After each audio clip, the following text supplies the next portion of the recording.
film classes, week 4, film 4.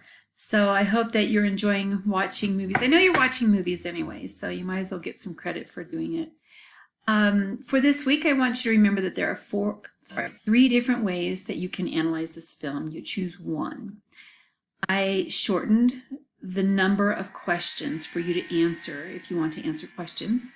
There are 6 now.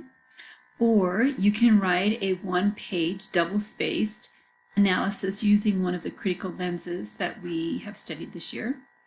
Or you can write a 1-page double-spaced analysis on the conflict of the story and how it was resolved. So one of the 3.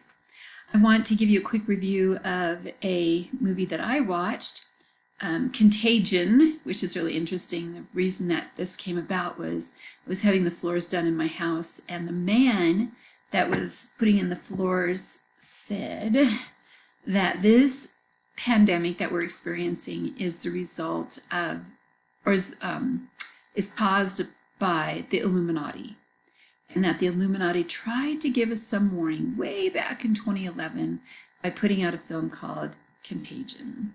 It stars Brad Pitt, Gwyneth Paltrow, Kate Winslow, and some others, and I thought, okay, I'll watch the movie and see what's going on. Well, one thing is it's really creepy in that it is so like what is going on right now in the world. We have this virus out there. They don't know about it. They're trying to figure it out. Where did it come from? How's it spread? All that kind of stuff. So that part's really creepy. Kind of interesting to watch how closely it resembles what's going on right now.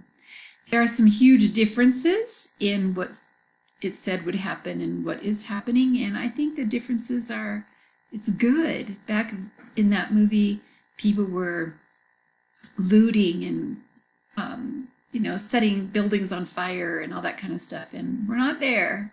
We're not there yet, so hopefully we don't get there. On a scale of, like 5 stars, I might give it 3 stars because it's interesting. It's not a great movie, but it's kind of fun to watch considering what we're going through right now. Can't wait to hear what you have and what you see and what you say about it. Thanks. Bye.